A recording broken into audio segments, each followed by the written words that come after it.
तो आज हम क्या शुरू करने वाले हैं? Chapter 8 triangles and it's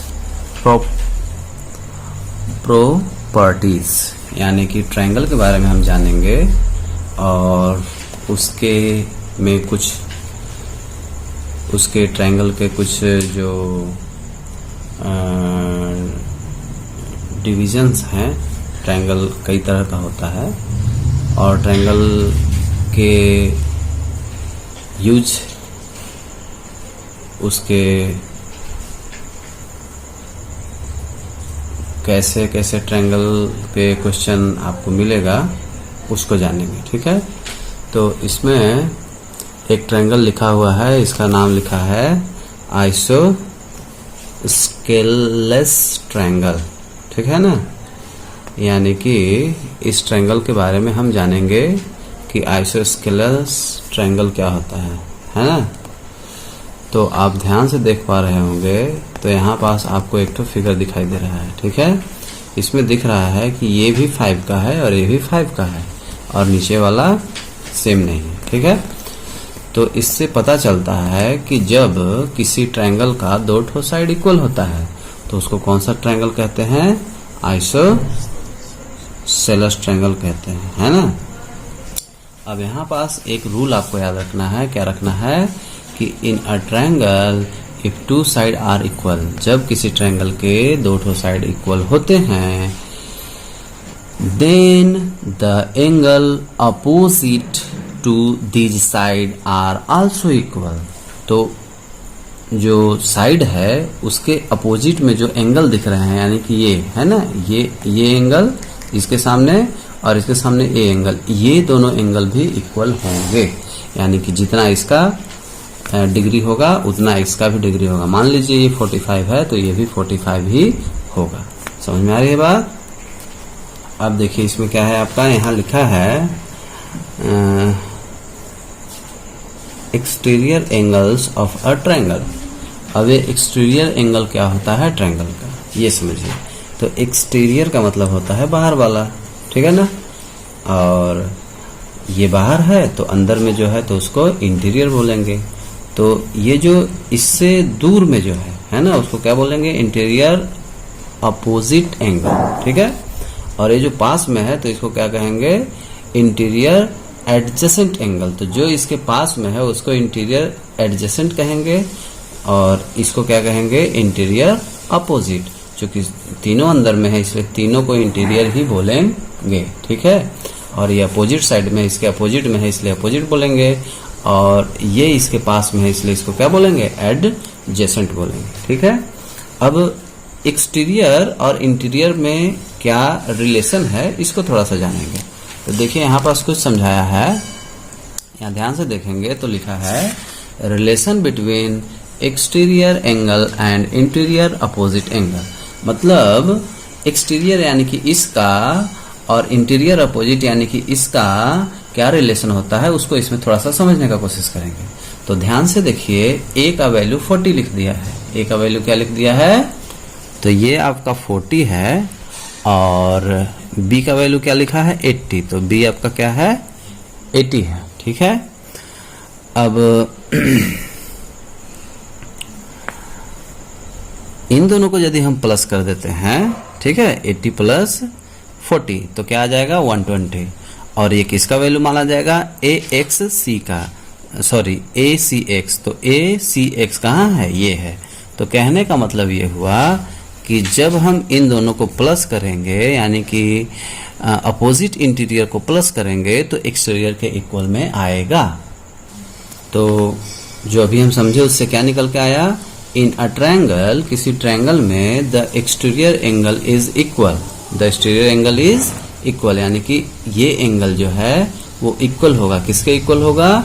to the sum of the two interior opposite angle, यानी कि अंदर के ये जो इंटीरियर अपोजिट एंगल है इसको प्लस करके वो इसके इक्वल के बराबर होगा। ठीक है, तो यदि हम इसको ए समझ रहे हैं और इसको बी समझ रहे हैं, है ना, तो angle A plus angle B equal to क्या हो जाएगा? Angle C. ये इसके ये दोनों प्लस करके इक्वल आएगा। ठीक है, अच्छा इसी के अकॉर्डिंग जो है आपका वर्कशीट फर्स्ट है। तो ध्यान से देखेंगे आप, तो यहाँ क्या लिखा हुआ है, look at the figure carefully and complete the sentences. Sentences को क्या करना है, यहाँ कंप्लीट करना है।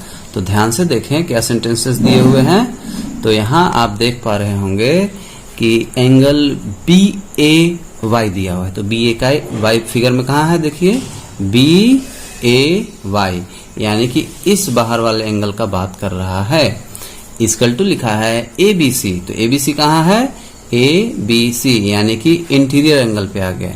इसके और इसके बीच में पूछ रहा है, ठीक है, और एक छोड़ दिया है। तो जाहिर सी बात है कि ये जो है एक्सटीरियर हो गया, तो इसका अपोजिट इंटीरियर कौन होगा, ये, और साथ में ये हो जाएगा। तो इसलिए यहाँ पास क्या हम भर देंगे, एंगल ए सी बी भर देंगे। क्या भर देंगे, ए सी बी। क्लियर हुआ, यानी कि ये एक्सटीरियर है तो इसका अपोजिट कौन सा हो जाएगा, ये हो जाएगा इंटीरियर में। अच्छा अब अगला देखिए क्या बोल रहा है, एंगल सी बी जेड। तो सी बी जेड कहाँ है, सी बी जेड, यानी कि इसकी बात कर रहा है, और इक्वल टू में कुछ नहीं लिखा है। तो जाहिर सी बात है कि जब ये एक्सटीरियर है तो इसके अंदर में जब जाएंगे इंटीरियर में, तो अपोजिट में कौन कौन दिखेगा आपका, ये दिखेगा। ठीक है, तो इसलिए हम कौन कौन सा एंगल लिखेंगे, तो इसके इक्वल में अपोजिट साइड में कौन सा दिख रहा है आपको, ये और ये दिख रहा है। तो हमने क्या भर देना है, एंगल बी ए सी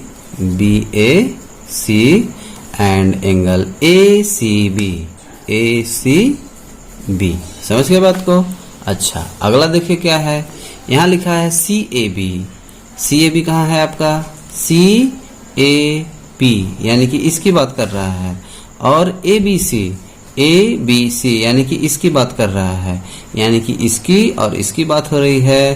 तो इसके बाहर वाला कौन सा एंगल बन जाएगा, ये बन जाएगा। ये इंटीरियर हो गया अपोजिट साइड में, और इसके अपोजिट में कौन बाहर होगा, ये होगा। तो इस तरह से यहाँ पास क्या लिखेंगे, ए सी एक्स लिख देंगे, ए सी एक्स।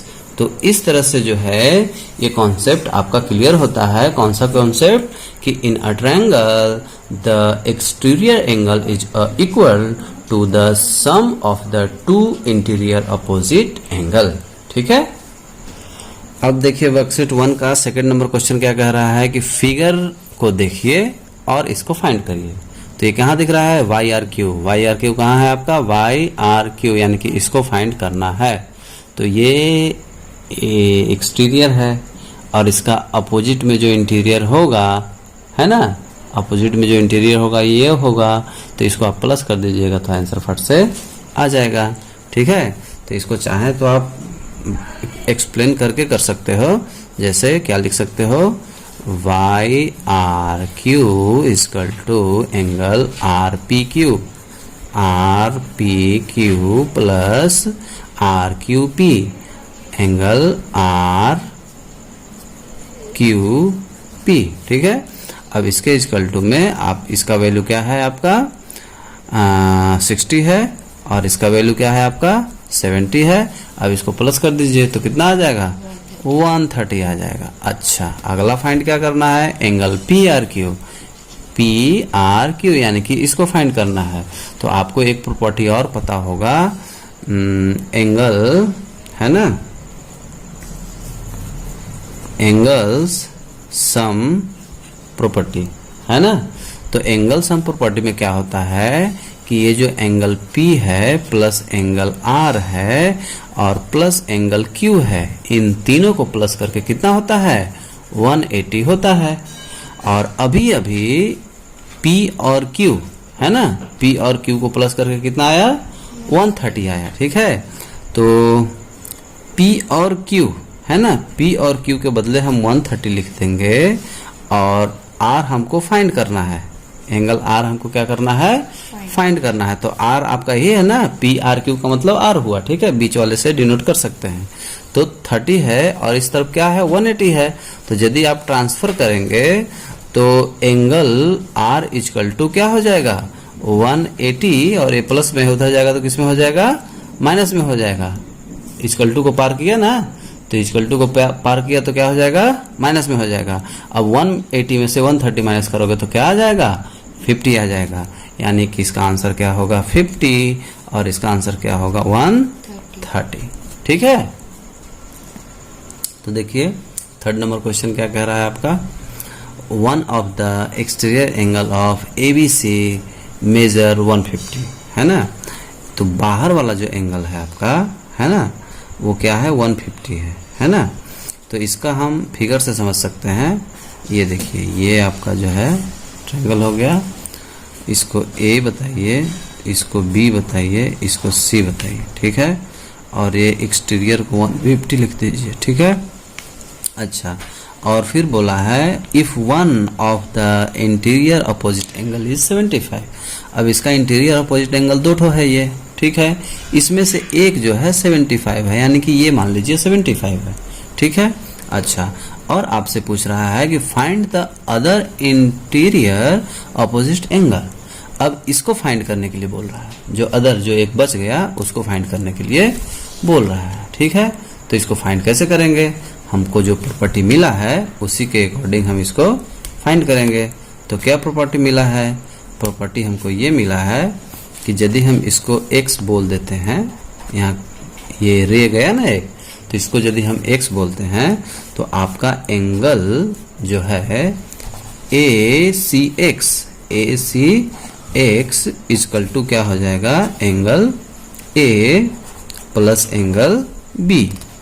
क्यों होगा, क्योंकि यही तो प्रॉपर्टी हमने अभी पढ़ा कि एक्सटीरियर एंगल जो है अपोजिट जो दो एंगल है उसके प्लस के इक्वल होता है।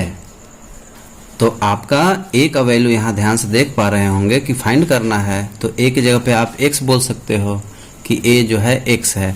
वैसे x यहाँ लिख दिए हैं, तो इसको x न लिख करके हम क्या लिख दें, इसको ए ही रहने देते हैं, कोई दिक्कत नहीं है, इससे कोई फर्क नहीं पड़ेगा, ए ही रहने दीजिए आप इसको। और v का वैल्यू कितना है 75 है। अभी v का वैल्यू हमने यहाँ पुट किया है, और इसका वैल्यू क्या है 150 है, ठीक है 150 है। अब देखिए ध्यान से 150 है और ये 75 है, इक्वल टू के इधर से इधर आए चाहे इधर से इधर जाए, बात एक ही है। तो प्लस में है, उधर जाएगा तो किस में हो जाएगा, माइनस में हो जाएगा। तो आपका एंगल ए निकल के आ गया, माइनस कर देंगे तो कितना हो जाएगा 75। तो एंगल ए इक्वल टू क्या आ रहा है आपका 75। तो ये हो गया आपका आंसर। एक चीज इसमें पूछा है और कि what type of triangle is this, ये किस टाइप का ट्रायंगल है।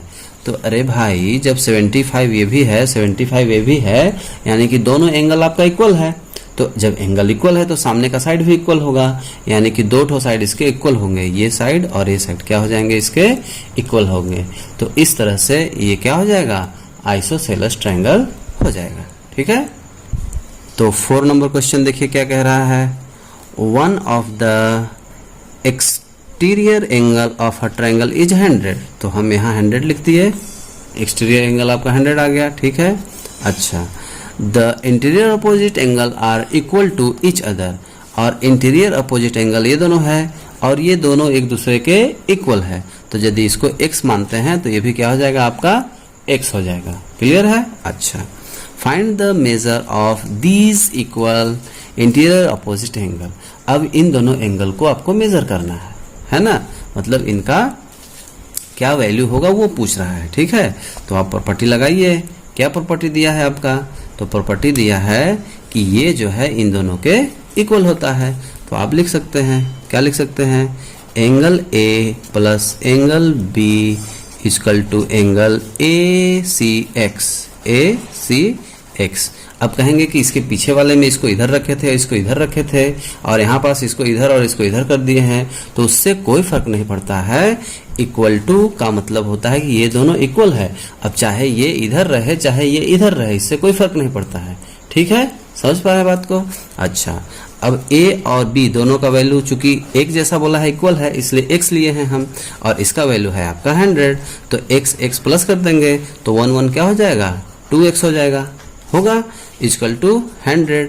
अब आपका x है, यहाँ मल्टीप्लाई छुपा है, इक्वल टू के इस तरफ क्रॉस करेगा तो क्या हो जाएगा, मल्टीप्लाई वाला डिवाइड होता है, यानी कि नीचे में फ्रैक्शन के नीचे में आ जाएगा। अब इसको आप कट कर देंगे, 2 1 जा 2, 2 से इसको कट करेंगे तो 2 5 जा 10 और 0, यानी कि x का वैल्यू क्या आ गया, यहाँ पास x का वैल्यू आपका आ गया 50। यानी कि बोला है कि find the measure of this equal interior opposite angle, तो वो क्या आएगा, 50 का होगा। 5 नंबर क्वेश्चन में क्या कह रहा है, 5 नंबर क्वेश्चन बोल रहा है in a triangle one of the exterior angle is 105, यानी कि एक्सटीरियर एंगल क्या है आपका 105 है बाहर वाला। One of the interior opposite angle is 75। अब इंटीरियर में अपोजिट साइड में जो दो एंगल है इसमें से एक है आपका 75, यानी कि ए को ले लेते हैं हम 75, ठीक है। Find the measure of all the angle of the triangle, यानी कि इसे भी फाइंड करना है और इसे भी फाइंड करना है। तो पहले आप कौन सा फाइंड कर लेंगे, पहले आप बी वाला फाइंड करेंगे। क्यों, क्योंकि आप प्रॉपर्टी लगाएंगे। कौन सा प्रॉपर्टी लगाएंगे, जो आपका अभी बताए थे, angle A plus angle B equal to angle ये ए सी एक्स, ठीक है। तो ए का वैल्यू 75 है, बी का वैल्यू हमको पता करना है और इसका वैल्यू 105 है। तो फट से आप बी का वैल्यू निकाल सकते हैं, क्योंकि इधर प्लस में है, उधर जाएगा तो किस में हो जाएगा, माइनस में। यहाँ प्लस छुपा है ना, तो ये इधर गया तो किस में हो गया, माइनस में। तो इस तरह से एंगल बी इक्वल टू क्या निकल के आ जाएगा आपका, एंगल बी जो है आपका निकल के आएगा 5 में से 5 गया 0 और 10 में से 7 गया 30। तो इस तरह से आपका एंगल बी क्या हो गया, 30 हो गया। अब इसको आगे लेके चलिए और थर्ड वाला एंगल भी आपको फाइंड करना है। तो उसके लिए कौन सा प्रॉपर्टी लगाएंगे, एंगल सम प्रॉपर्टी लगाएंगे, है ना। एंगल्स सम प्रॉपर्टी लगाएंगे। क्या है एंगल सम प्रॉपर्टी, तो angle A plus angle B plus angle C equal to 180, यही है एंगल सम प्रॉपर्टी, ठीक है। तो जब 180 होता है, यानी कि इस एंगल को और इस एंगल को प्लस करते हैं तो 180 होता है, ये हमको पता है, ठीक है। तो 180 जब होता है तो इसका 75 है ए का, और बी का भी अभी 30 आया है, ठीक है। और सी हमको फाइंड करना है, क्योंकि सारा एंगल फाइंड करने के लिए बोला है, इक्वल टू 180 हम लिख देंगे, ठीक है। अब इसको प्लस कर देंगे आप, तो 5 और 0 क्या हो जाएगा, 5 और 7 में 3 प्लस करेंगे तो क्या होगा 10, यानी कि 105, ठीक है। एंगल सी इक्वल टू 180, ठीक है। अच्छा, अब सी आपको फाइंड करना है, तो ये प्लस में हो जाएगा, किस में हो जाएगा, माइनस में हो जाएगा। तो जैसे ही आप 180 में से 105 को माइनस करेंगे तो एंगल सी का वैल्यू क्या आ जाएगा आपका 75। इस तरह से आपका ये आंसर हो गया, और एक आंसर क्या हो गया, ये हो गया। अब 6 नंबर है आपका लेसन 8 का वर्कशीट फर्स्ट का लास्ट आ गया 6 नंबर। यहाँ लिखा है in the given triangle find the measure of angle P R Q. अब पी आर क्यू कहाँ है आपका, पी आर क्यू, यानी कि इसको फाइंड करना है, ठीक है।